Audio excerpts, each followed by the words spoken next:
Acordei no meio da noite sufocado. Meu peito pesava como se algo estivesse em cima de mim. Tentei me mexer, mas era inútil. Meu corpo estava travado, como se mãos invisíveis me segurassem contra o colchão. Foi então que senti um cheiro estranho no ar. Algo podre, como terra molhada e suor azedo. Meus olhos, os únicos que eu conseguia mover, correram pelo quarto escuro. E então eu a vi. Lá estava ela, parada no canto do quarto, magra, absurdamente magra, a pele seca e enrugada colada nos ossos. Os dedos longos e retorcidos terminavam em unhas imundas, encardidas, afiadas como garras. Ela me olhava fixamente, os olhos fundos, vermelhos, brilhando no escuro como brasas vivas. Mas o pior era o sorriso. Os lábios repuxados revelavam dentes longos e amarelados, uma boca que parecia grande demais para o rosto cadavérico. Ela sorriu mais, curvou o pescoço de um jeito impossível, e então veio em minha direção. Eu quis gritar, quis correr, mas tudo o que consegui foi assistir, paralisado, enquanto ela subia na cama, lentamente, até seu peso recair sobre meu peito. Sua respiração era seca, um som arrastado que fazia minha pele arrepiar. As unhas sujas arranharam minha clavícula, e ela inclinou o rosto sobre o meu. Senti seu hálito quente e azedo, enquanto ela sussurrava algo que eu não conseguia entender. Mas eu sabia que ela estava se divertindo. Ela queria me ver sufocar, queria sentir meu medo. O tempo parecia eterno. A pressão no peito aumentava, meus pulmões lutavam por ar, e a única coisa que eu conseguia ver era aquele rosto apavorante, aquele sorriso cruel. Então, de repente, tudo parou. Ela não se moveu, não piscou. Apenas continuou me observando como se esperasse algo. E então, com a mesma lentidão, ela começou a se afastar. Seus pés ossudos tocaram o chão frio, e ela recuou para as sombras, para o mesmo canto do quarto de onde veio. Mas antes de sumir, sua cabeça virou de um jeito antinatural. E eu juro que a ouvi sussurrar, com aquela voz fina e seca. Eu volto. Se essa história te arrepiou, espera até ouvir os relatos reais sobre a pisadeira. Mas antes, você acredita nela? Já passou por algo parecido? Deixe seu comentário aqui embaixo e me conta. E se você gosta de histórias sombrias, lendas urbanas e mistérios assustadores, já se inscreve no Esquina Escura, deixa o like para fortalecer o canal e prepara os fones de ouvido, porque agora você vai conhecer a lenda da pisadeira como nunca. A pisadeira não é apenas uma lenda. Ela é um aviso, um eco do passado, uma presença que assombra os mais ingênuos. Para entender quem ou o que ela realmente é, precisamos voltar no tempo, mergulhar nas sombras das histórias que passaram de geração em geração, sussurradas em noites de medo. Ninguém sabe exatamente quando sua história começou. Alguns dizem que ela sempre esteve aqui, perambulando pelos telhados das casas humildes, espreitando suas vítimas na calada da noite. Outros acreditam que ela nasceu do rancor, uma mulher traída, abandonada, esquecida pela sociedade, que em sua amargura se transformou em algo além da morte, algo que nunca encontrou descanso. O que se sabe é que seu nome foi passado de boca em boca, de avó para neto, sempre com o mesmo alerta: não durma de barriga cheia, não durma de costas, não a deixe te encontrar. Mas a pisadeira não escolhe suas vítimas por acaso. Ela tem um propósito. Em tempos antigos, os anciãos diziam que ela persegue aqueles que se entregam ao excesso, que se alimenta do descuido, do corpo pesado pelo sono preguiçoso. Seu nome vem de sua maldição: pisar sobre os adormecidos, sufocá-los, testá-los. Ela não apenas observa, ela caça. Sua presença se espalhou por todo o Brasil, principalmente nos rincões mais isolados, onde a escuridão da noite esconde segredos que poucos ousam investigar. Há quem jure ter escutado seus passos arranhando os telhados em noites silenciosas. Há quem diga que sua sombra pode ser vista através das frestas das portas, observando, esperando o momento certo para atacar. Mas o que poucos sabem é que a pisadeira não apenas aterroriza. Em alguns casos, ela nunca vai embora. Aqueles que olham diretamente em seus olhos, aqueles que sentem seu hálito podre e escutam suas palavras indecifráveis, podem nunca mais dormir em paz. Afinal, o que acontece com aqueles que são escolhidos por ela? Será que a pisadeira apenas brinca com seu medo? Ou será que ela está esperando algo mais? Uma coisa é certa: se algum dia você acordar no meio da noite, sem conseguir se mover, sentindo um peso no peito e ouvindo um riso fino ecoando no escuro, talvez já seja tarde demais. Toda lenda tem um começo, e por mais assustadora que seja, a pisadeira não é diferente. Sua história não surgiu do nada. Ela tem raízes profundas, enterradas na cultura popular do Brasil, influenciada por crenças antigas e medos que atravessaram gerações. A origem da pisadeira pode ser traçada até o interior de Minas Gerais e São Paulo, onde as histórias sobre ela começaram a ser contadas entre as famílias que viviam em fazendas isoladas. No silêncio da noite, sob telhados de barro e madeira rangendo ao vento, as pessoas acreditavam que havia algo mais espreitando na escuridão. Algo que caminhava pelos telhados, observando, esperando a hora certa para atacar. Mas a história dela vai além dessas terras. Pesquisadores acreditam que a lenda da pisadeira pode ter sido influenciada por mitos europeus trazidos pelos colonizadores portugueses. Em Portugal, existiam histórias sobre bruxas e espíritos noturnos que atacavam pessoas durante o sono, paralisando-as e provocando pesadelos terríveis. Essa crença se misturou com o folclore indígena e africano, criando uma entidade única, moldada pelo medo e pela cultura local. Nas tradições africanas e indígenas, havia relatos sobre espíritos noturnos que sugavam a energia vital dos vivos, impedindo-os de despertar. Algumas tribos indígenas falavam de entidades que vagavam à noite, pressionando o peito dos adormecidos e impedindo que respirassem. Essas histórias, ao longo dos séculos, foram se fundindo até darem forma ao que hoje conhecemos como pisadeira. Mas o que tornou essa figura tão real para tantas pessoas? O fenômeno da paralisia do sono pode ter ajudado a reforçar a lenda. Imagine acordar no meio da noite, sem conseguir se mover, sentindo um peso terrível no peito, uma presença sombria na escuridão do quarto. E quando finalmente consegue se libertar, sentir que algo estava ali. Algo que te observava. Algo que talvez ainda esteja te esperando na próxima noite. Essa experiência aterrorizante acontece com milhares de pessoas ao redor do mundo e, ao longo dos séculos, cada cultura criou sua própria explicação para esse medo noturno. Na Europa, falavam do pesadelo, um demônio que sufocava as pessoas durante o sono. Em países anglo-saxões, existe a Hag Syndrome, a visão de uma bruxa horrenda que espreita os adormecidos. No Brasil, essa entidade ganhou um rosto próprio, um nome próprio e um riso fino que ecoa na escuridão. A pisadeira. Uma presença que nunca foi completamente explicada, mas que continua assombrando aqueles que ousam fechar os olhos sem se preparar. E se ela for mais do que uma simples lenda? Se milhares de pessoas relatam a mesma experiência, o mesmo medo, então talvez, só talvez, a pisadeira seja real.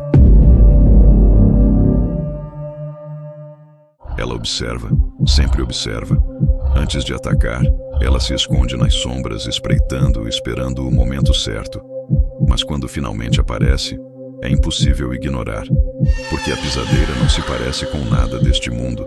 Aqueles que a viram e sobreviveram para contar, descrevem uma criatura esquelética, de aparência doentia, como se estivesse presa entre a vida e a morte.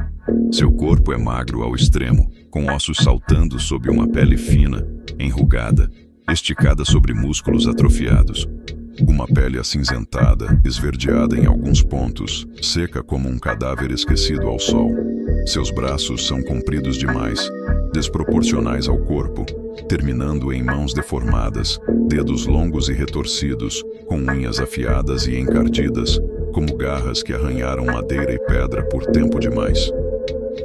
Dizem que suas mãos deixam marcas onde tocam, um frio profundo que não some mesmo depois que ela se vai. Mas o que mais aterroriza são seus olhos. Eles não piscam, não desviam. São fundos, sombrios, duas crateras de um vermelho brilhante, doentio, como brasas incandescentes que nunca apagam. Quando a pisadeira olha para sua vítima, não há fuga, não há escapatória. Seus olhos penetram a alma, como se estivessem sugando algo que ainda não pode ser compreendido. E então, há o sorriso. Lábios ressecados, rachados, se abrindo devagar, revelando dentes grandes e regulares, amarelados, como se tivessem sido mastigados pelo tempo. Um sorriso desproporcional, largo demais para seu rosto, que parece se estender além do natural. Ela não sorri porque está feliz. Ela sorri porque está faminta. Porque o medo é seu alimento. Seus pés, pequenos, secos, tortos, eles não deveriam ser capazes de sustentá-la. E ainda assim, ela anda pelos telhados, sem pressa, sem ruído, apenas esperando o momento certo. Mas para aqueles que têm ouvidos atentos, dizem que, antes de um ataque, é possível ouvir um leve rangido na madeira, como se algo estivesse se movendo acima do teto, preparando-se para descer. E então, vem o cheiro. Um fedor azedo, podre, uma mistura de suor envelhecido e terra molhada, que toma conta do ambiente antes mesmo que ela seja vista. Algumas vítimas relatam que esse cheiro aparece no quarto sem explicação, impregnando as paredes, alertando que ela já está por perto. Mas nada disso é pior do que quando ela sobe na cama. Seu corpo ossudo não deveria pesar tanto, mas o ar começa a faltar, os pulmões não funcionam, a garganta se fecha. Ela não fala, ela apenas fica ali, observando, sentindo o desespero de sua presa. O tempo não se move, apenas aquele peso esmagador e aquele sorriso cruel se aproximando cada vez mais. Dizem que, se você ouvir sua risada fina, cortante como vidro, então já é tarde demais. Se a pisadeira já te encontrou, então você precisa saber como se proteger.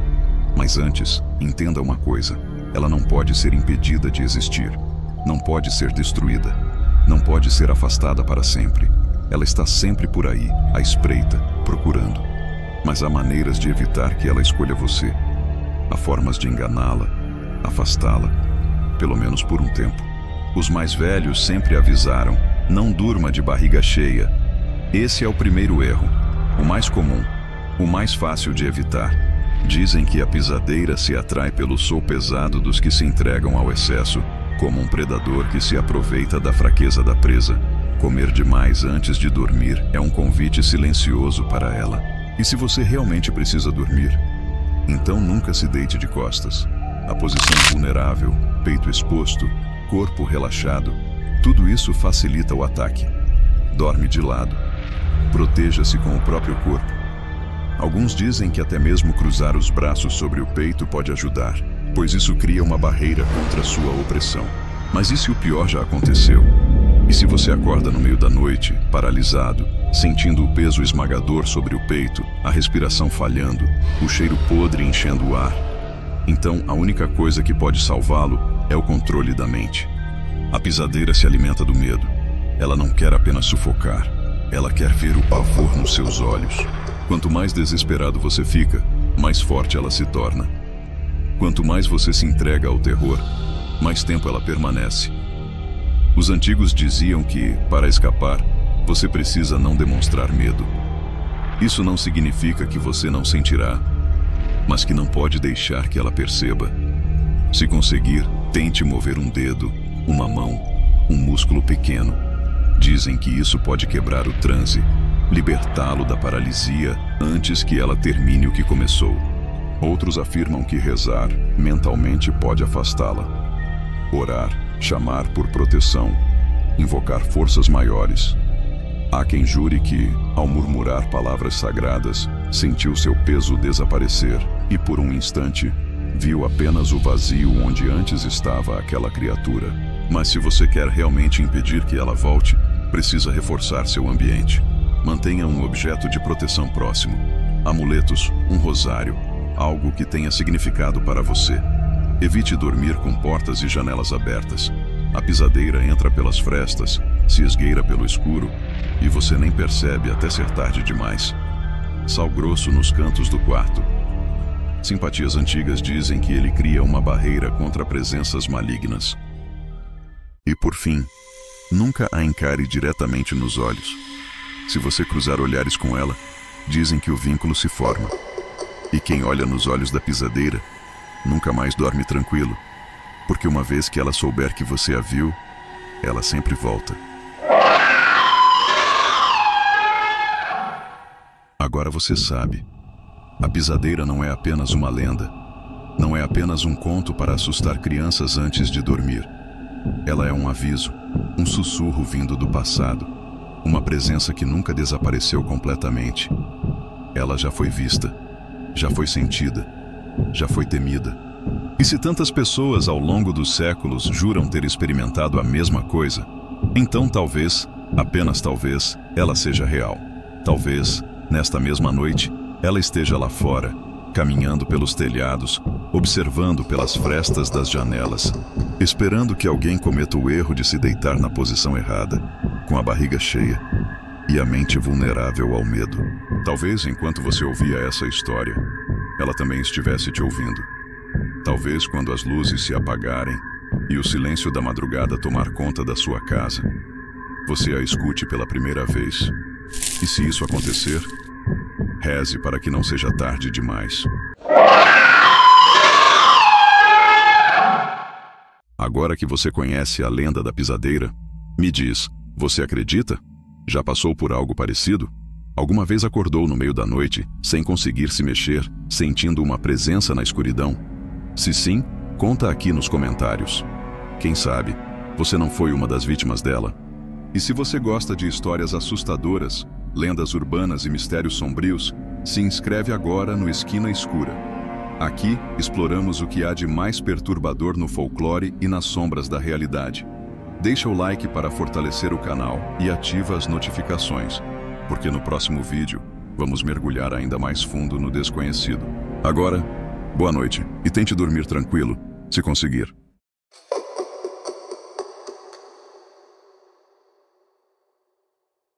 Era uma noite que nunca mais consegui esquecer.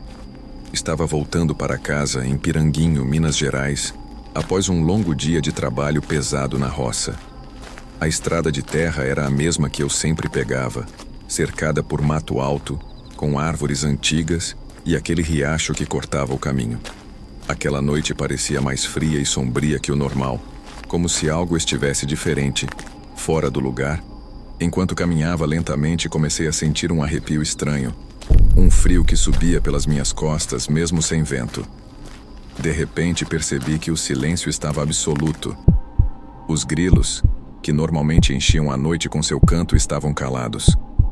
Foi aí que avistei, sob a sombra de uma árvore velha e seca, algo que fez meu sangue gelar nas veias. Ali estava ele, o corpo seco. Sua aparência era terrível, com a pele tão seca que parecia prestes a desintegrar, colada firmemente aos ossos. O rosto era esquelético, com olhos fundos e escuros, que pareciam me olhar diretamente, penetrando minha alma com um horror indescritível. Meu corpo inteiro congelou, incapaz de se mexer. O ser deu um passo na minha direção e soltou um gemido profundo e rouco, como se fosse o lamento da própria terra. Antes que pudesse reagir ou fugir, fui tomado por uma fraqueza extrema. Minha visão começou a escurecer rapidamente, e a última coisa que senti foi um toque gelado e seco, como galhos velhos, tocando meu braço.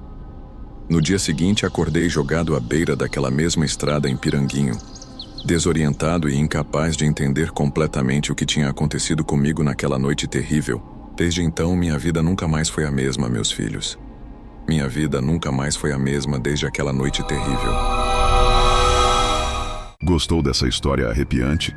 Então já deixa seu like aqui no vídeo. Comenta se você já ouviu algo parecido ou se conhece alguma história assustadora. Aproveita e se inscreve aqui no Esquina Escura para acompanhar mais conteúdos sobre lendas e mistérios. A lenda do Corpo Seco é uma das histórias mais sombrias, enigmáticas e fascinantes do folclore brasileiro, sendo transmitida de geração em geração através de relatos assustadores e misteriosos. De acordo com as narrativas mais tradicionais, o Corpo Seco teria sido, originalmente, um homem cujo comportamento durante sua vida foi marcado por uma crueldade extrema e constantes atos perversos. Desde cedo, demonstrava uma natureza violenta e sem empatia, maltratando familiares próximos, agredindo pessoas inocentes e torturando animais apenas por diversão. Sua reputação de maldade logo se espalhou pela comunidade local, tornando-o uma figura temida e odiada pelos moradores da região. Quando finalmente morreu, dizem que nenhuma das forças sobrenaturais aceitou sua alma corrompida pela maldade. Nem o céu, onde apenas almas puras podem entrar, nem o inferno, que rejeitou tamanha perversidade por não haver um lugar adequado para um ser tão terrível. Em algumas versões da história, dizem que o Corpo Seco foi expulso até mesmo do purgatório, um lugar destinado à purificação das almas impuras. Com sua alma rejeitada e sem destino, ele retornou ao corpo morto, mas nem a terra quis acolher seu corpo em decomposição.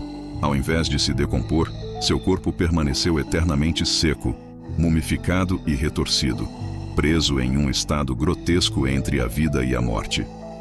Assim, ele foi condenado a vagar eternamente pela terra, sendo visto principalmente em áreas isoladas, estradas abandonadas e próximo a árvores secas e desoladas. Durante suas aparições, disse que ele procura assustar e atacar aqueles que cruzam seu caminho, especialmente pessoas vulneráveis, distraídas ou que carreguem algum tipo de culpa moral profunda.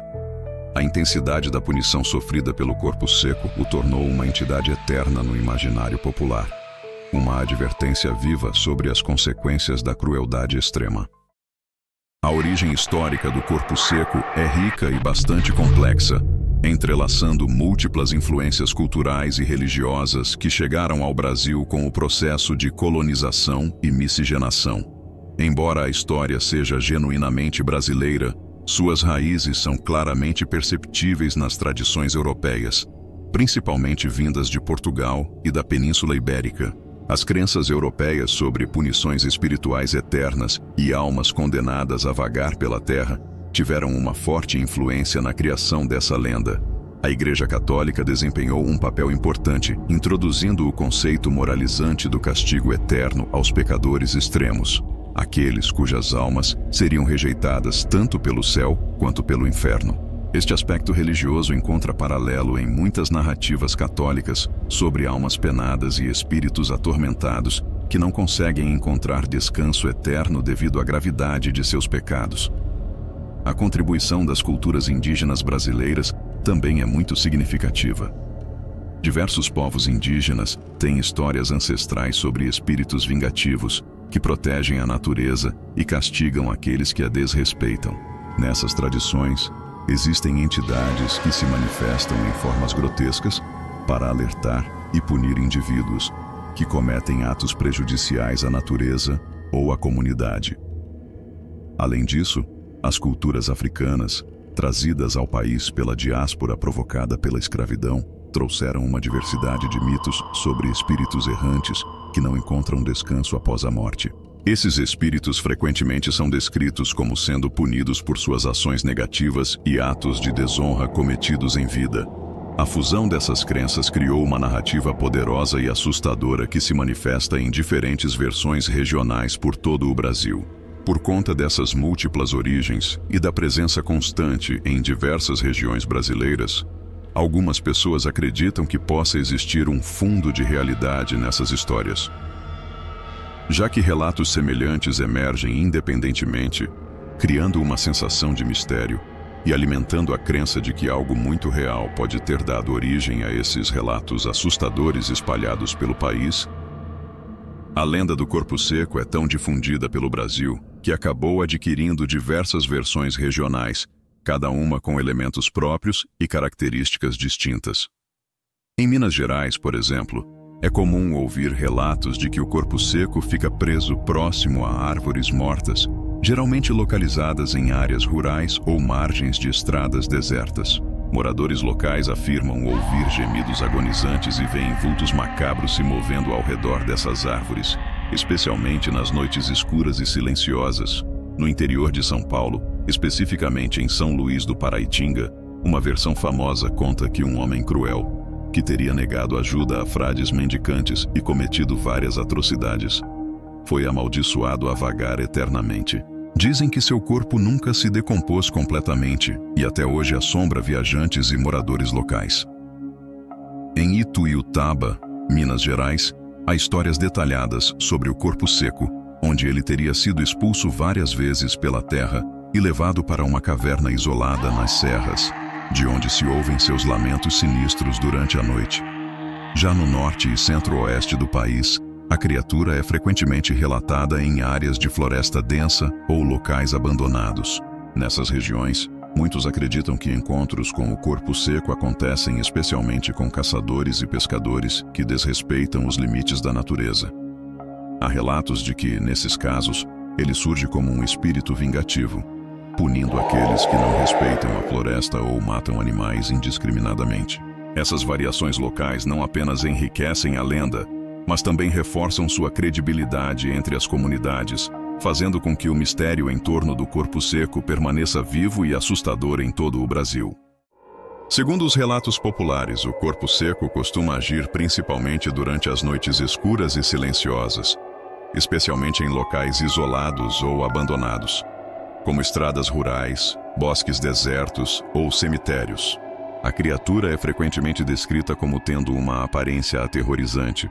Seu corpo é esquelético e extremamente magro, coberto por uma pele seca e rachada que lembra pergaminho antigo, quase mumificada. Seus ossos projetam-se claramente sob essa pele ressecada, e seu rosto é marcado por olhos profundos e vazios, capazes de congelar qualquer pessoa em pavor absoluto. Antes de atacar, o corpo seco fica escondido, imóvel e observando silenciosamente suas vítimas, esperando pacientemente pelo momento certo. A presença da criatura é frequentemente anunciada por uma sensação repentina e inexplicável de frio intenso, calafrios e um mal-estar profundo. Aqueles que conseguem perceber sua presença descrevem uma sensação perturbadora de estarem sendo observados por algo maléfico e invisível, acompanhada por sons baixos e gemidos distantes, que parecem vir diretamente das profundezas da terra. No momento do ataque, o corpo seco aproxima-se lentamente, emitindo gemidos agonizantes que aumentam gradualmente, aumentando o terror de suas vítimas. Em algumas versões, ele sequer precisa tocar diretamente na vítima para afetá-la. Sua simples proximidade já é suficiente para drenar lentamente a energia vital da pessoa, causando fraqueza extrema, tonturas, desorientação e, eventualmente, levando ao colapso físico e emocional completo. Em casos mais graves, as vítimas podem sofrer consequências permanentes, adoecer gravemente ou até morrer de forma inexplicável. Na cultura popular, acredita-se que o corpo seco persegue aqueles que carregam grande culpa ou maldade. Para evitar encontros com a entidade, recomenda-se levar uma vida íntegra e respeitosa. Caminhar sozinho à noite por estradas rurais ou lugares isolados é visto como um risco, pois a criatura costuma atacar os mais vulneráveis. Muitos confiam em amuletos religiosos, como crucifixos e medalhas benzidas, para afastar sua presença. Além disso, há o aviso para evitar árvores secas e isoladas, locais associados à aparição do corpo seco. Em algumas comunidades, rituais com ervas purificadoras e orações coletivas são realizados para proteger as casas e afastar qualquer ameaça sobrenatural. O corpo seco continua sendo uma das histórias mais arrepiantes e intrigantes do folclore brasileiro. Talvez você nunca se depare com essa entidade, mas sua lenda segue viva, alertando sobre as consequências da maldade e egoísmo. Você acredita que essas histórias têm um fundo real ou seriam apenas lendas urbanas? Conta aqui nos comentários se já ouviu algo parecido ou conhece histórias de sua região. Não esqueça de curtir esse vídeo, compartilhar com amigos e se inscrever aqui no Esquina Escura para receber notificações sobre novos vídeos aterrorizantes. Até a próxima história misteriosa.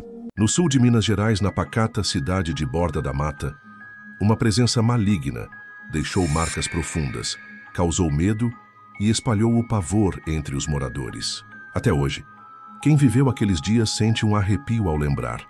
Essa é uma daquelas histórias que a igreja preferiu esconder, contada apenas em sussurros e evitada nos altares. Mas o que aconteceu ali, em 1953, não pode mais ser silenciado. O povo chama de Chiquinho, mas quem viveu aqueles dias sombrios sabe que esse nome era apenas uma camuflagem. Aquele era o diabo de Borda da Mata. Tudo começou na fazenda da família Simões de Carvalho, no bairro rural Ponte de Pedra. Uma menina de 13 anos começou a agir de maneira estranha. Em pouco tempo, a rotina simples da família virou um pesadelo. Gritos surgiam do nada. Objetos voavam sozinhos. Vultos atravessavam os cômodos e um cheiro forte de enxofre se espalhava sem explicação. Foi quando uma voz surgiu, vinda da boca da própria menina. Eu vim te buscar. A família, aterrorizada, buscou ajuda na igreja. O caso se espalhou pela cidade e o medo tomou conta de Borda da Mata. Padres foram chamados, e o que se seguiu foi um confronto entre o sagrado e o profano, que até hoje é escondido pelos arquivos da igreja. No vídeo de hoje, você vai conhecer os detalhes desse caso que a igreja tentou silenciar, mas que segue vivo na memória e no medo dos moradores. Uma história real e talvez mais próxima do que você imagina. Era o ano de 1953, e o cenário era a zona rural de Borda da Mata, em Minas Gerais. Numa casa simples localizada no bairro Ponte de Pedra, a família Simões de Carvalho vivia uma rotina comum, até que tudo começou a mudar. A filha mais velha do casal, uma menina de apenas 13 anos, passou a agir de forma estranha, como se estivesse sendo observada por algo invisível. Tudo começou com sussurros. Depois vieram os gritos, vindos de lugar nenhum. Objetos se moviam sozinhos. O som de passos era ouvido nas madrugadas, mesmo com todas as portas trancadas. Um cheiro de enxofre passou a tomar conta da casa em determinados momentos do dia. E com o passar das semanas, a atmosfera se tornava cada vez mais pesada. Foi então que uma voz se manifestou pela primeira vez, usando o corpo da menina. Mas o que chocou ainda mais não foi apenas a voz grotesca e masculina saindo de sua boca, e sim a forma como ela interagia com a entidade. Não parecia apenas assustada. Ela falava com Chiquinho como quem já o conhecia. Testemunhas afirmam que a menina conversava com ele como se mantivessem um vínculo antigo, algo cultivado em segredo. Essa estranha relação levantou suspeitas e aumentou o medo entre os moradores. Não era como se o mal tivesse invadido a casa de repente. Era como se ele estivesse ali o tempo todo, apenas esperando o momento certo para se mostrar. Diante do que estava acontecendo, o padre local Pedro Sintra foi chamado pela família para tentar entender o que estava por trás daquelas manifestações. Ao chegar à casa, ele foi recebido por um ambiente carregado, com relatos de gritos, risadas que vinham do nada e uma presença que parecia zombar dos objetos sagrados. Após algumas tentativas de bênção e orações que surtiram pouco efeito, o padre reconheceu que aquilo estava fora de seu alcance. Além disso, ele estava prestes a fazer uma viagem programada e sabia que não poderia acompanhar o caso com a atenção que ele exigia. Por isso decidiu recorrer a uma autoridade mais experiente, Frei Belchior, um frade capuchinho conhecido por sua atuação em casos de exorcismo. A chegada de Frei Belchior mudou completamente o clima do local. Ele solicitou dias de preparação, com jejuns, orações constantes e a colocação de crucifixos e água benta em todos os cantos da casa. Antes de iniciar qualquer ritual, Frei Belchior formalizou um pedido de autorização para realizar o rito romano de exorcismo, alegando a gravidade dos eventos e o risco à vida espiritual e psicológica da menina. Era claro para todos. Um exorcismo precisava ser feito, e ele aconteceria na madrugada, longe dos olhos da cidade. Naquela noite, com tudo preparado, Frei Belchior iniciou o rito romano de exorcismo. As orações em latim ecoavam pelos cômodos da casa enquanto a menina se contorcia, gritava e falava com vozes que não eram dela. O ambiente parecia tomado por uma força invisível, mas absolutamente real. Foi durante o auge do ritual, quando a invocação se intensificava, que algo inacreditável aconteceu. Segundo os relatos, a entidade começou a se manifestar fisicamente. Sim, ela se materializou diante de todos os presentes. Mas antes de revelar como foi essa aparição assustadora, aproveita para curtir esse vídeo, se inscrever no canal e comentar o que você faria se visse algo assim na sua frente. Agora sim, vamos continuar. A forma surgiu aos poucos. Um homem alto, de postura ereta e aparência esguia.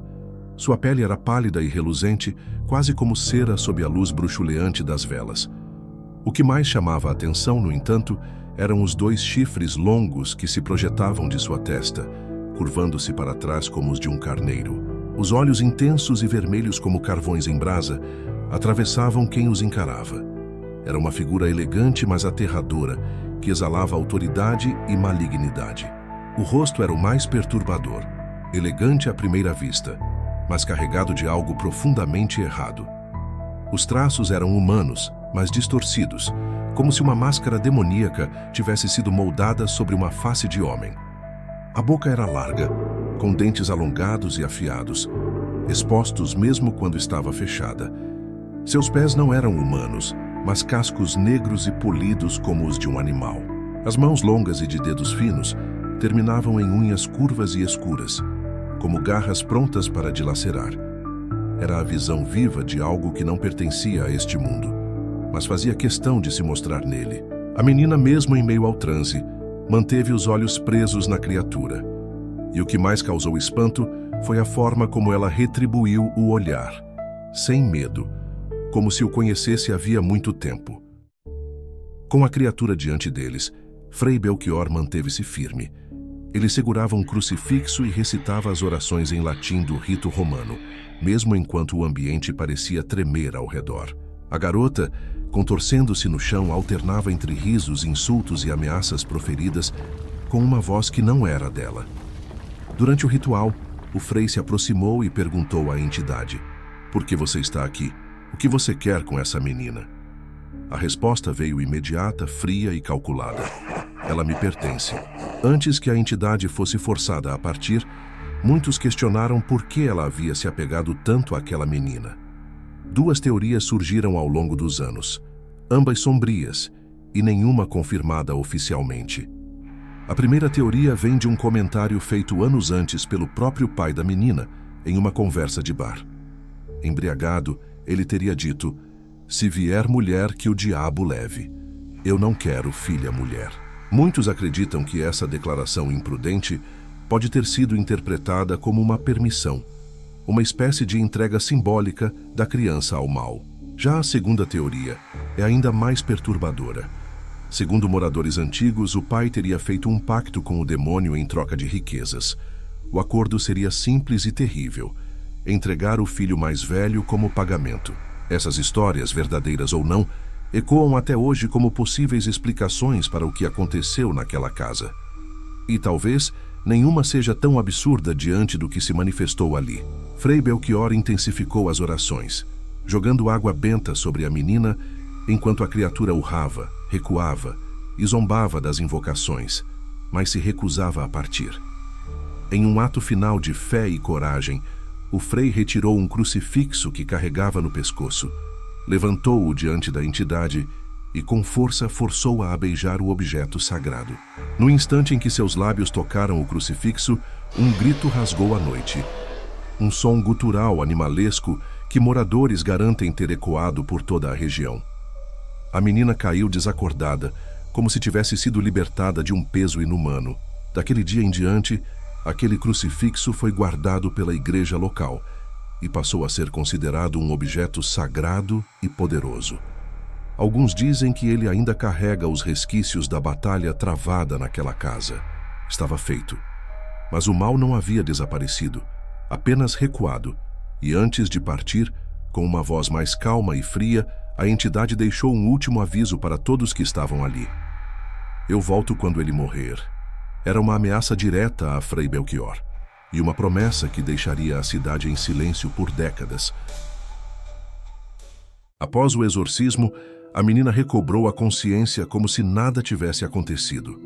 Não lembrava de nada. Era como se as semanas de tormento tivessem sido apagadas da memória.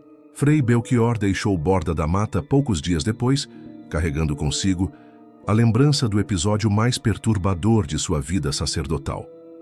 Já o padre Pedro Sintra, que acompanhou o caso de perto, registrou tudo no livro Tombo da Paróquia Nossa Senhora do Carmo, um documento oficial da Igreja que, curiosamente, permaneceu oculto por décadas. Por que o silêncio? Muitos acreditam que a Igreja quis evitar pânico, alimentar superstições ou associar seu nome a um caso tão extremo de possessão demoníaca. Outros dizem que a história era simplesmente grande demais para ser contada.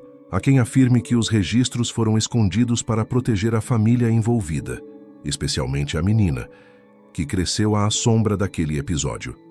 Casos de exorcismo sempre foram tabu dentro da Igreja Católica. Torná-los públicos poderia abrir precedentes perigosos ou provocar escândalos difíceis de controlar. A verdade é que, por muito tempo, a história de Chiquinho foi varrida para debaixo do tapete. Mas o silêncio não durou.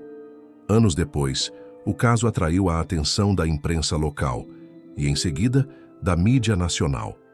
Mesmo com os esforços da Igreja para manter os registros restritos, os relatos começaram a circular. Jornais, programas de rádio e documentários independentes passaram a explorar os detalhes do exorcismo e da presença demoníaca em Borda da Mata. O que antes era um segredo regional virou tema de debates, investigações e especulações em todo o país. Com o tempo, a história perdeu força entre os mais jovens, tratada como lenda urbana ou exagero popular. Mas para quem viveu aquele período, o medo nunca desapareceu. Nem o esquecimento foi capaz de apagar a frase que assombrou a cidade por décadas. Eu volto quando ele morrer. Dita com frieza e convicção, essa frase pairou como uma sombra sobre Borda da Mata. Muitos preferiram esquecer. Outros fingiram que nunca ouviram. Mas os anos passaram e o inevitável aconteceu.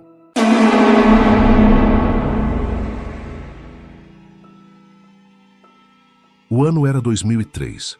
Frei Belchior acabará de falecer, encerrando uma era de silêncio e vigilância espiritual sobre os eventos de 1953. E como se a promessa feita pela entidade finalmente estivesse sendo cumprida, estranhos acontecimentos voltaram a assombrar Borda da Mata.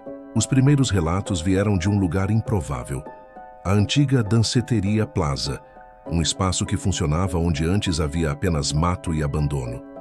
Funcionários e frequentadores passaram a relatar fenômenos inexplicáveis, gargalhadas que surgiam do nada durante a madrugada, vultos que atravessavam os corredores escuros, apagões elétricos sem causa aparente, e uma sensação comum entre todos que entravam ali: o medo. Não um medo comum, mas aquele medo ancestral que vem do fundo do estômago e paralisa. Houve quem afirmasse ter visto uma figura alta, com olhos vermelhos e chifres retorcidos, parada ao fundo da pista de dança, apenas observando. Outros garantem que ouviram uma voz sussurrando: "Eu voltei." O que era para ser apenas uma lenda parecia ganhar forma outra vez. E o lugar que antes celebrava a vida noturna passou a ser evitado por muitos, especialmente os mais antigos. O diabo de Borda da Mata, ao que tudo indica, nunca foi embora. Ele apenas esperava a hora certa para retornar. Seria apenas coincidência? Ou a maldição realmente voltou? Será que Chiquinho, o diabo de Borda da Mata, ainda está entre nós, observando, esperando? Os relatos, os registros, o medo coletivo, tudo aponta para algo que nunca foi resolvido por completo. O caso foi abafado, esquecido por muitos, mas mantido vivo pelos sussurros de quem se recusa a negar o que viu. E você? Acredita que ele voltou? Ou acha que tudo isso não passa de uma história para assustar? Deixe sua opinião nos comentários, curta este vídeo e se inscreva no canal para não perder os próximos mistérios da Esquina Escura. Boa noite. E cuidado com o que se esconde no escuro.